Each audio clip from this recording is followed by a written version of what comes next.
72-year-old Beatrice Hastings lost everything to a husband's 40-year lie. Penniless and evicted, she sought refuge in a forgotten, crumbling cabin in the Black Hills. She went there simply to fade away in peace, but the rusted trapdoor hidden beneath her kitchen floor had other, multi-million-dollar plans. The Boston brownstone felt like a tomb long before the bank officially took possession of it.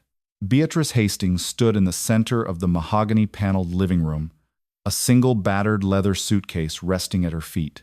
At 72, her hands were knotted with arthritis, her silver hair pulled back into a severe practical knot.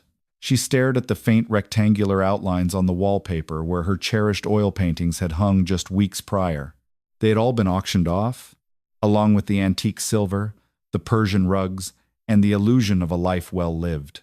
Her husband, Jonathan Hastings, had died of a sudden myocardial infarction 8 months ago. For 4 decades, Beatrice believed she was half of a formidable, loving partnership.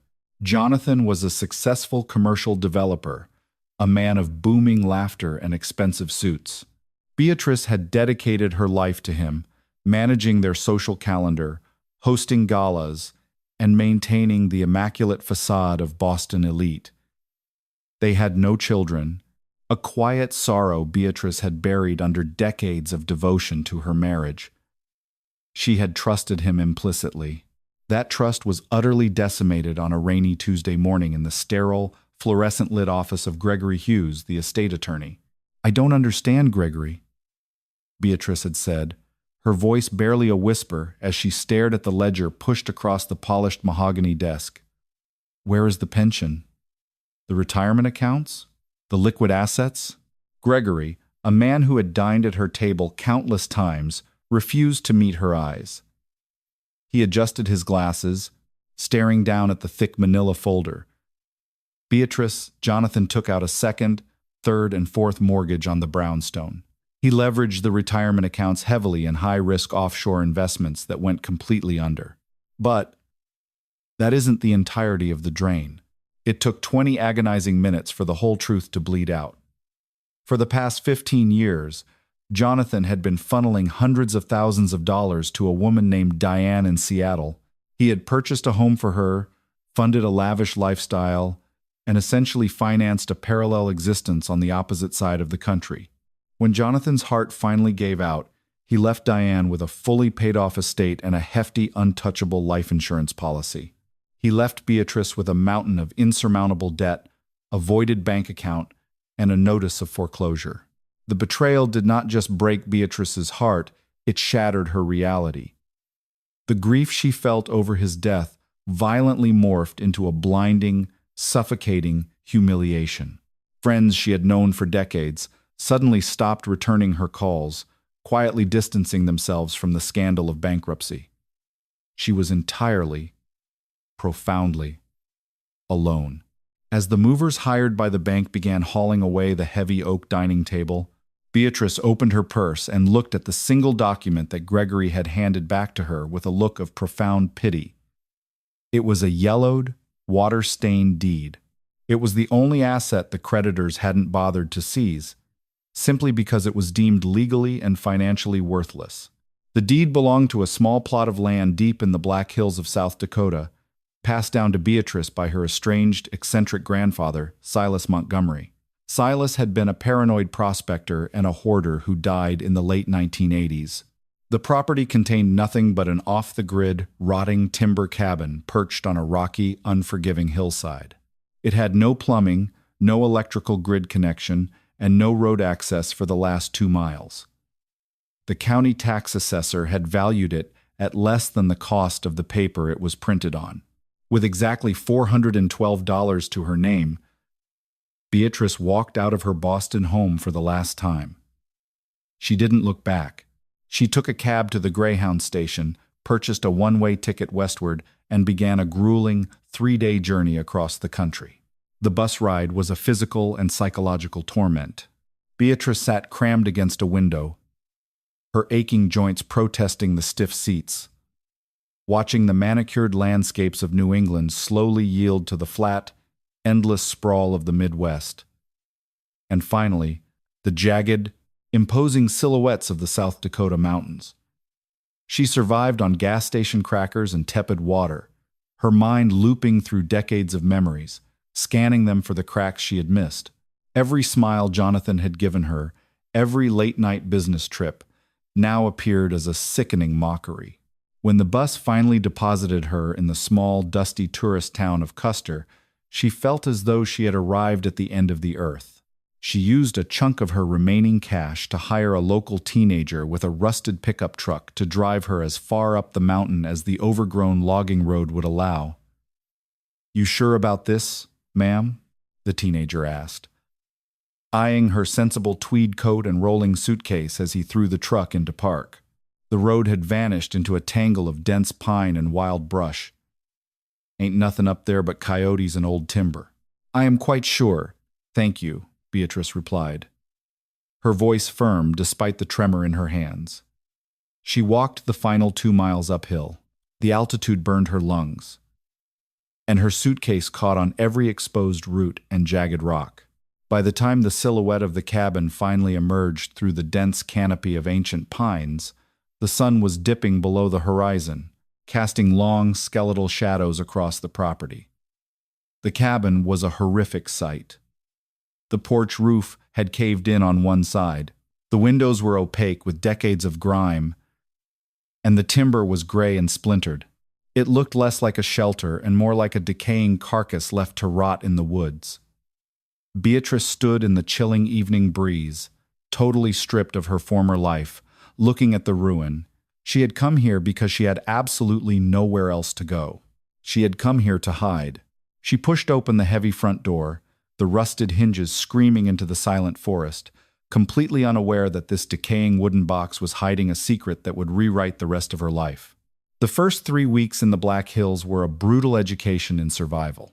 Beatrice, a woman who had previously considered a broken dishwasher a crisis, found herself learning how to split rotting logs with a dull axe she found in the cobweb-infested woodshed. She learned how to patch a leaking roof with tin siding and roofing tar, her manicured nails chipping and filling with black grease. She hauled water from a nearby creek, boiling it over an ancient cast-iron wood stove that served as her only source of heat and means of cooking. The cabin was small, consisting of a single main room that served as a kitchen and living space, and a tiny attached bedroom. The air constantly smelled of dust, dry rot, and pine needles.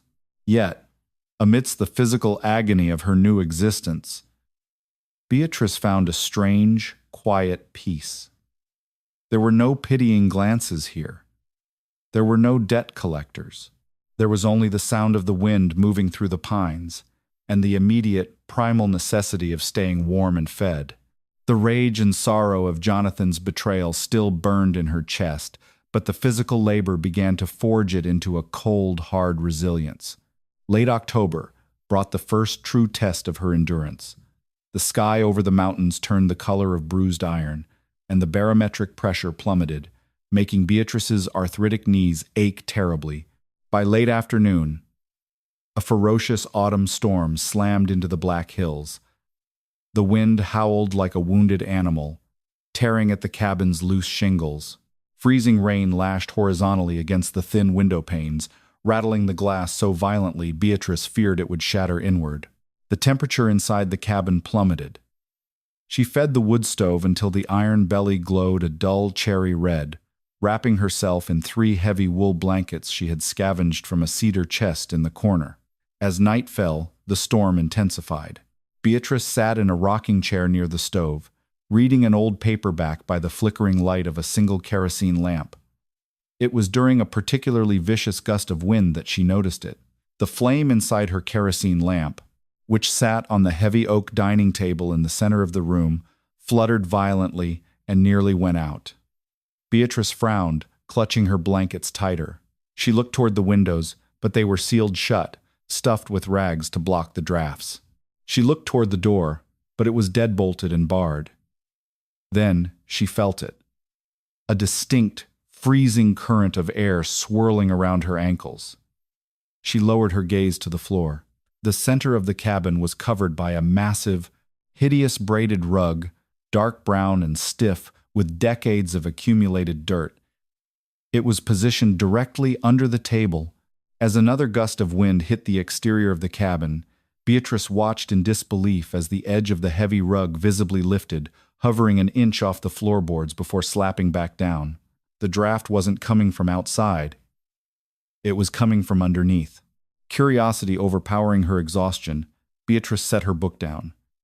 She pushed the heavy oak table aside, the wood screeching loudly against the floorboards. Grasping the stiff edge of the braided rug, she threw her weight backward, rolling the heavy fabric away from the center of the room. A cloud of ancient dust plumed into the air, making her cough. She held the kerosene lamp close to the exposed floor. The wooden planks here were different from the rest of the cabin. They were wider, rougher, and secured with massive iron nails.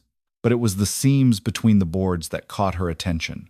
They formed a distinct rectangle, about 4 feet wide and 4 feet long. A trapdoor. Kneeling down, her joints protesting sharply, Beatrice ran her fingers over the wood.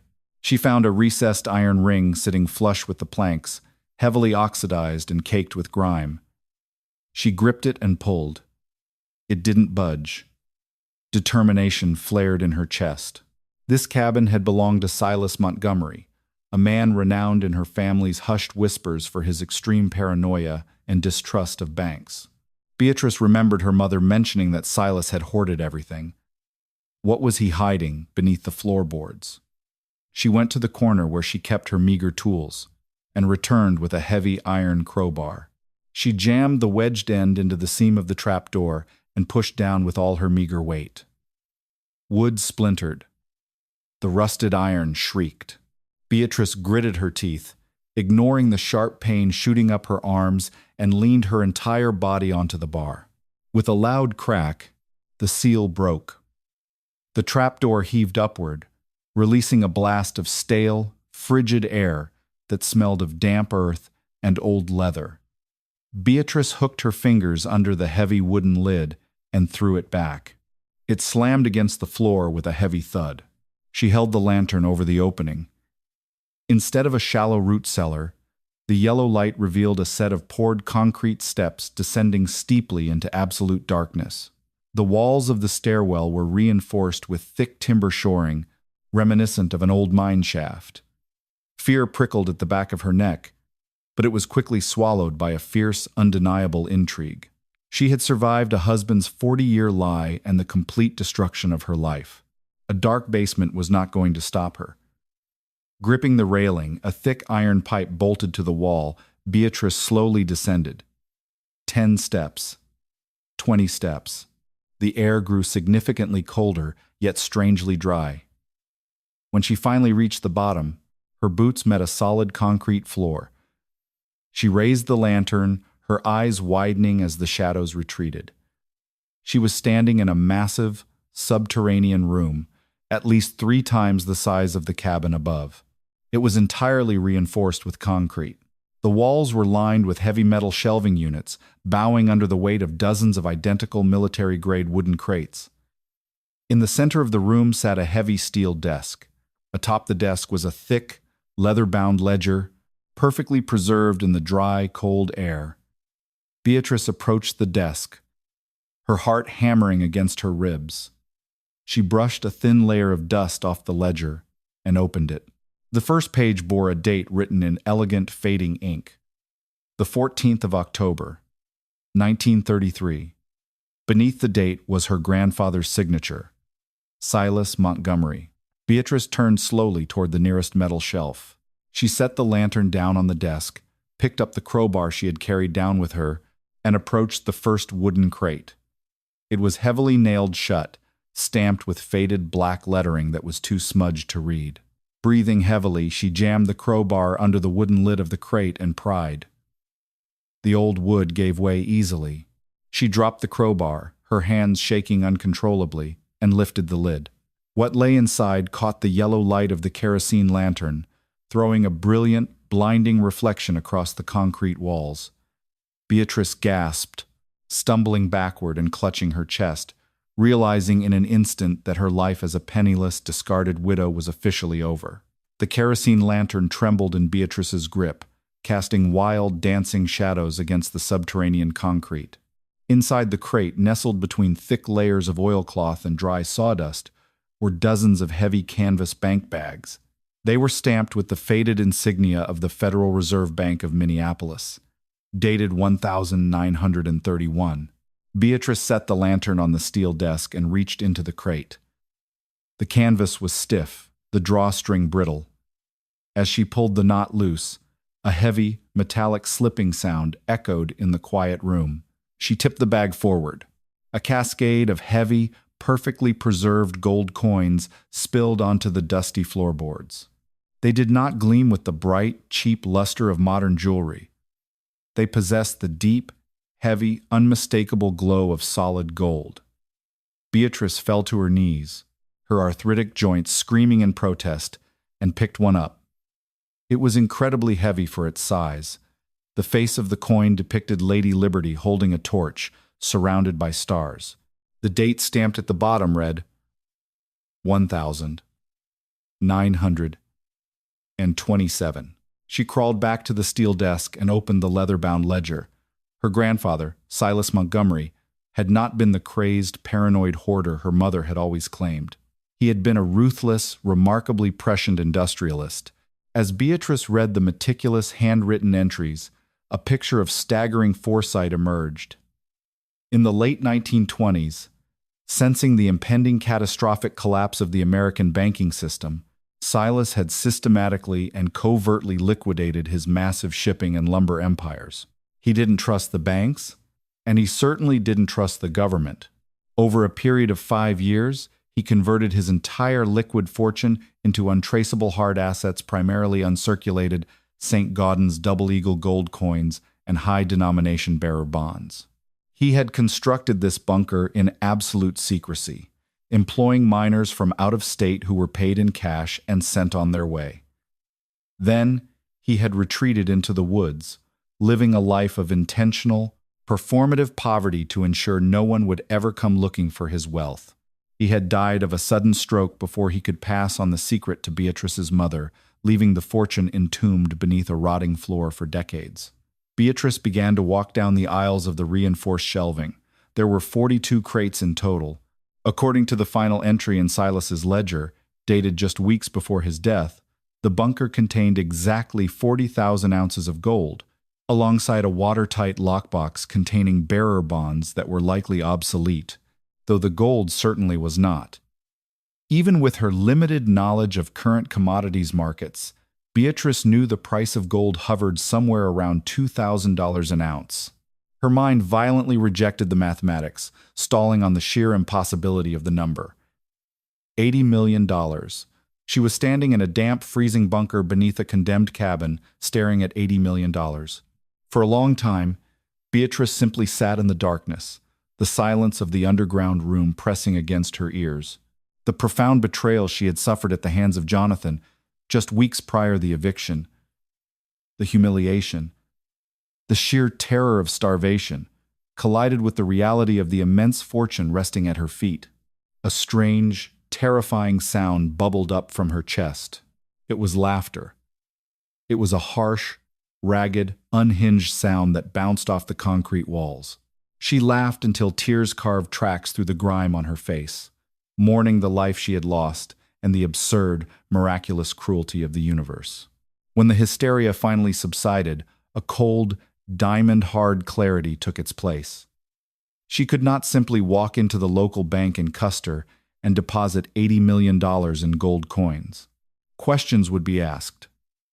The IRS would descend like vultures. Worse, the creditors who had stripped her of her life in Boston would undoubtedly try to claim it, arguing that the land and therefore the gold was subject to Jonathan's outstanding debts. She was a vulnerable, elderly woman living off the grid. She was a prime target. Beatrice meticulously packed the gold coins back into the canvas bag. She took exactly 5 coins, slipping them deep into the pockets of her heavy tweed coat. She closed the crate, nailed the lid back down with the handle of the crowbar, and ascended the stairs. She sealed the trap door, dragged the heavy, dirt-caked braided rug back over the seams, and repositioned the oak dining table exactly where it had been. To anyone walking into the cabin, it was nothing more than a depressing, rotting shack. The next morning, Beatrice did not chop wood. She walked the 2 miles down the mountain to the logging road, hitched a ride with a passing mail truck into Custer, and boarded a bus bound for Denver, Colorado. She needed someone far removed from her past, someone who dealt in high-end, discreet antiquities. 2 days later, she walked into the polished, marble-floored offices of Arthur Caldwell, a renowned numismatist and appraiser who catered to private collectors. Arthur was a severe, impeccably dressed man in his late 50s who initially looked at Beatrice's worn coat and scuffed boots with a barely concealed sneer of impatience. "Mrs. Hastings, my time is quite limited today," Arthur said, tapping a silver pen against his mahogany desk. "If you have some family silver you're looking to pawn, I suggest the dealers on Colfax Avenue." Beatrice did not say a word. She reached into her pocket, pulled out a small velvet pouch she had purchased at a pharmacy, and tipped it over his desk.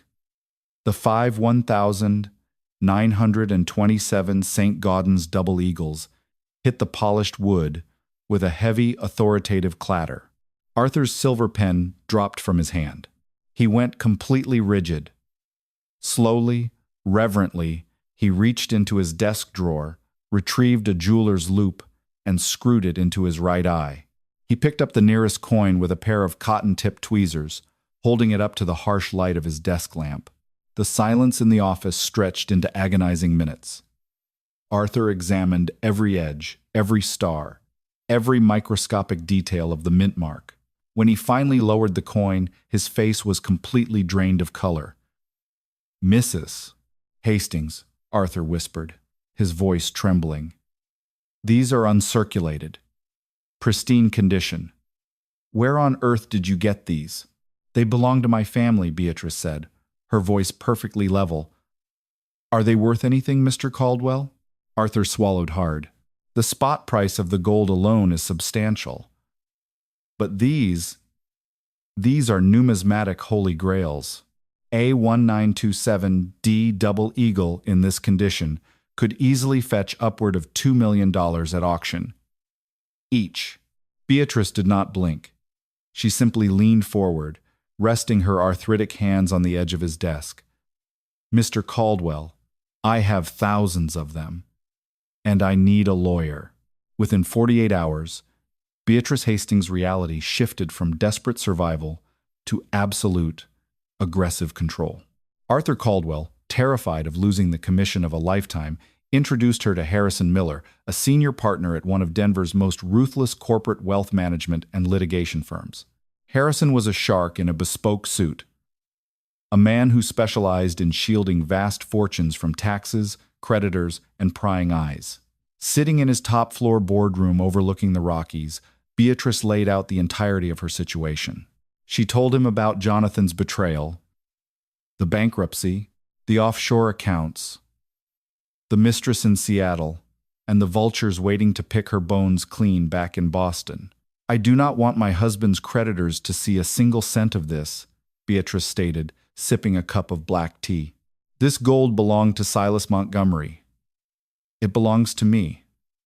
I want it secured, I want it liquidated quietly, and I want a fortress built around it." Harrison Miller smiled, a sharp, dangerous expression. "Consider it done, Mrs. Hastings. We will establish a blind trust, the Ironwood Trust, headquartered in South Dakota, which has some of the most impenetrable trust laws in the world. The trust will purchase the land from you for a nominal fee, thereby removing the asset from your personal name. We will hire a private, armed logistics firm to extract the gold under the cover of darkness and transport it to a private vault here in Denver. The creditors in Boston won't even know what hit them." For the next 3 weeks, Beatrice remained in a luxury suite at the Brown Palace Hotel in Denver, entirely funded by the quiet, private sale of a single double eagle coin to one of Arthur Caldwell's overseas clients. She bought new, sensible clothes that fit perfectly. She received medical treatments for her arthritis. She slept in a bed with down pillows, eating room service, while Harrison Miller's team executed the extraction. It took 5 heavily armored trucks, operating at 3 in the morning under the guise of an environmental soil testing crew, to empty Silas Montgomery's bunker. When the final inventory was completed, the total value of the gold and the rare numismatic premiums attached to the coins was estimated at a staggering $140 million. Beatrice was no longer a destitute widow, she was a titan. However, the past rarely stays buried without a fight. A month after the extraction, Beatrice decided to return to the cabin in the Black Hills.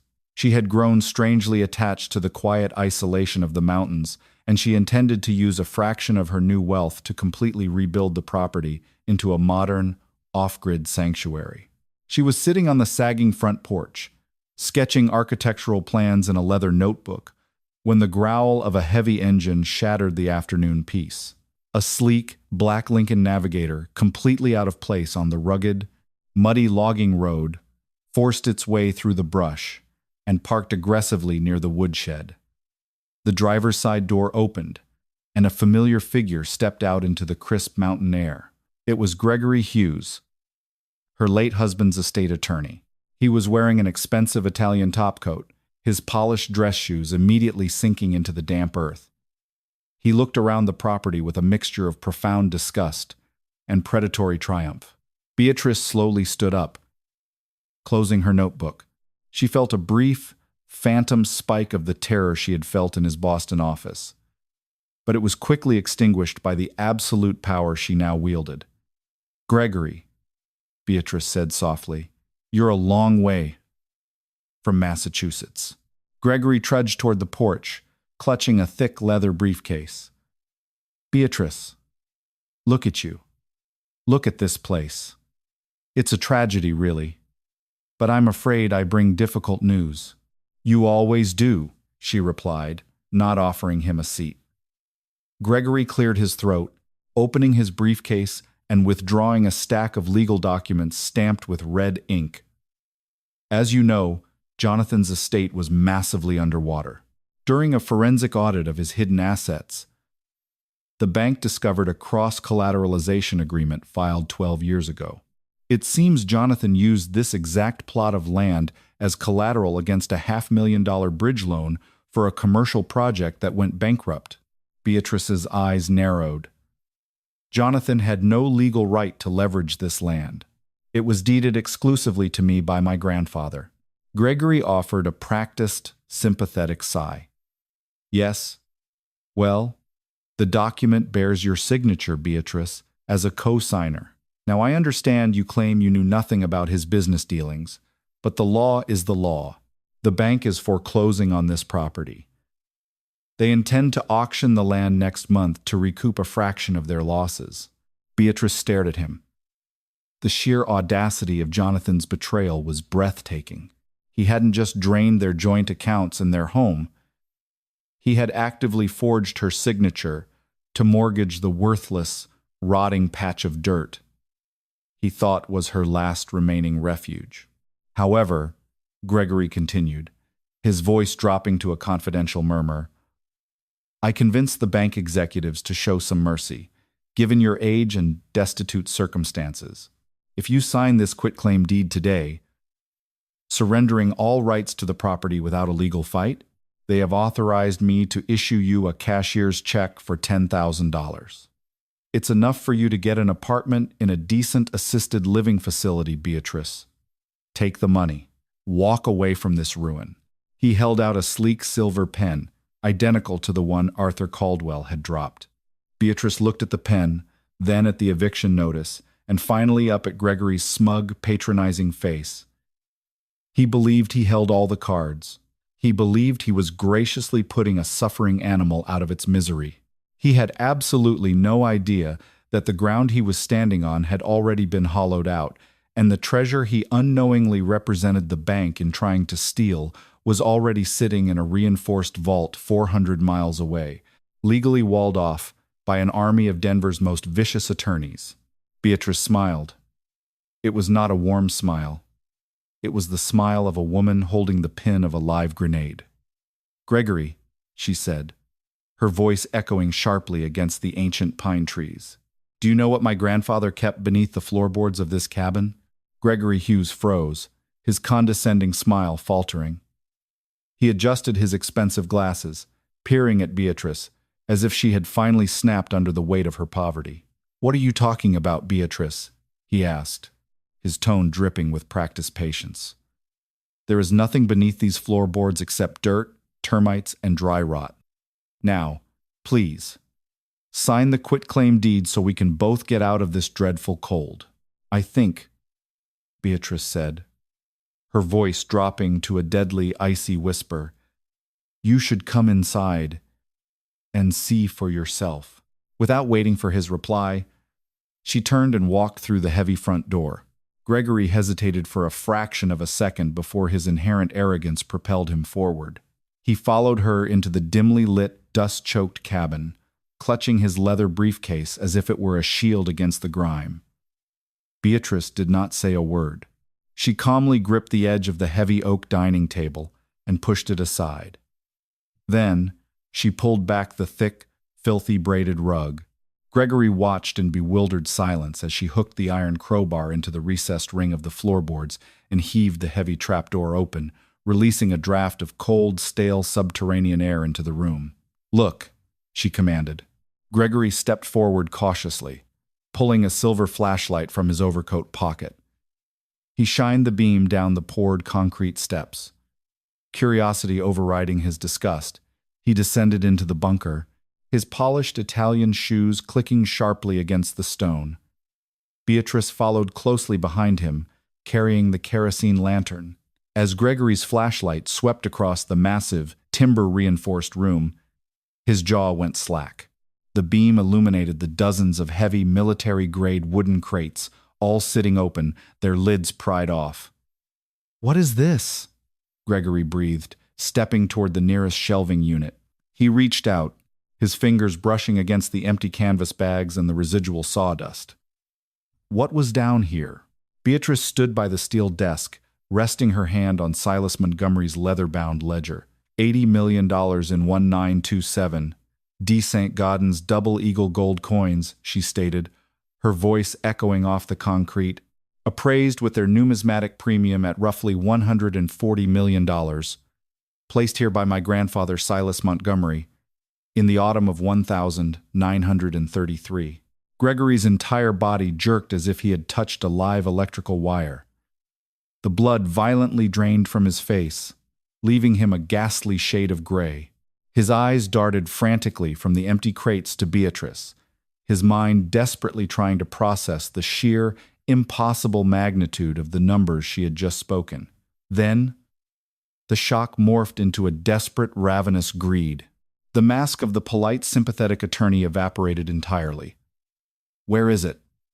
Gregory demanded, his voice suddenly sharp and panicked. He stepped toward her, his fists clenched. "Where's the gold, Beatrice? You do realize this property and everything on it is collateral. That gold legally belongs to Jonathan's estate, which means it belongs to the creditors. If you have moved those assets, you are committing federal fraud." "Actually, Gregory," a deep, booming voice echoed from the top of the concrete stairs, "the only person committing federal fraud today is you." Gregory spun around. Descending the stairs was Harrison Miller, flanked by two towering men in dark suits who carried the unmistakable, rigid posture of federal law enforcement. Harrison stepped into the lantern light, immaculately dressed in a charcoal wool suit, a shark-like grin stretching across his face. "Gregory Hughes. I am Harrison Miller, senior partner at Miller, Hayes and Sterling out of Denver. I represent the Ironwood Trust, the legal entity that now holds the liquidated assets formerly resting in this room." "Liquidated?" Gregory gasped, his chest heaving. "You can't do that. This land was leveraged by Jonathan Hastings. I have the signed cross-collateralization agreement right here in my briefcase." "Yes, you do," Harrison replied smoothly, stepping up to the steel desk and opening a sleek manila folder of his own. a document that Jonathan Hastings forged.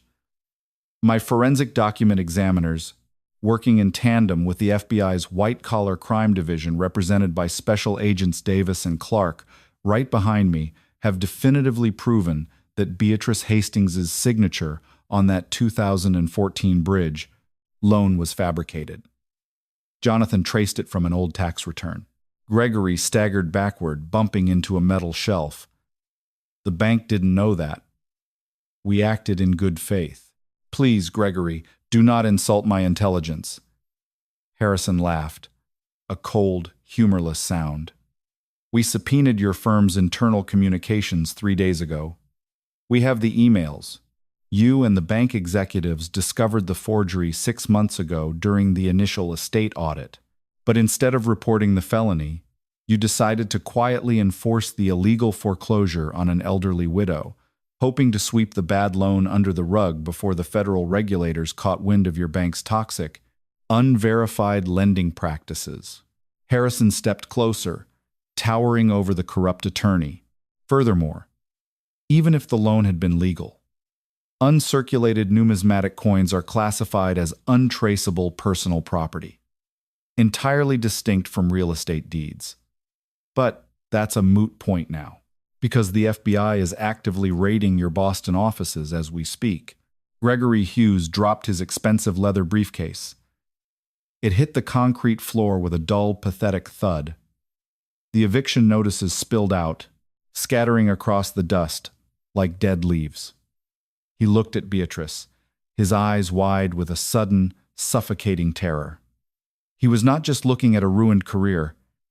He was looking at a decade in federal prison. Beatrice looked back at him, feeling absolutely nothing but a profound, cleansing peace. You told me to take the $10,000 and walk away, Gregory, Beatrice said softly. I think you should be the one to walk away now, while you still can. The federal agents stepped forward, calmly producing a pair of steel handcuffs.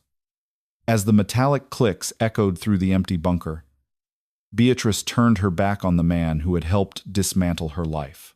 She ascended the stairs, emerging from the damp earth and stepping out onto the porch of the rotting cabin. The Black Hills stretched out before her, an endless ocean of deep green pine and jagged granite, completely illuminated by the afternoon sun. Over the next 2 years, the ruins of Silas Montgomery's paranoid existence were completely erased. In their place, Beatrice commissioned the construction of a magnificent, state-of-the-art timber and glass estate, completely off the grid but equipped with every conceivable modern luxury. The Ironwood Trust swelled as Harrison Miller aggressively invested the liquidated funds, turning her grandfather's hidden hoard into a self-sustaining empire. Harrison also ensured that justice was served on all fronts. Gregory Hughes was disbarred and sentenced to 8 years in federal prison for conspiracy and fraud. The Boston Heritage Bank was hit with a massive federal fine and a devastating civil lawsuit from Beatrice, settling out of court for an undisclosed sum that further padded the Ironwood Trust. Most satisfyingly of all, the IRS, tipped off by an anonymous source out of Denver, conducted a brutal audit of Diane, Jonathan's mistress in Seattle.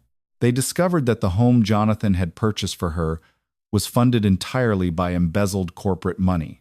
The property was seized by the government, and Diane was left with nothing but the debts Jonathan had secretly incurred in her name. Beatrice Hastings spent the rest of her days sitting on the expansive deck of her mountain sanctuary, sipping expensive black tea and watching the sun set over the peaks. She had been betrayed, discarded, and left to die in the shadows. But they had underestimated her, and more importantly, they had underestimated what was hiding beneath her feet. She had walked into the wilderness with $400 and a broken heart, and she emerged an untouchable queen of the mountains.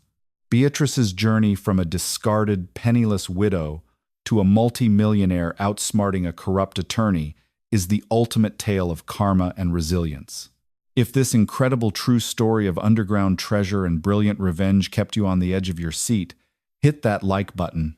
Share this video with friends who love a jaw-dropping plot twist, and make sure to subscribe for more unbelievable real-life mysteries.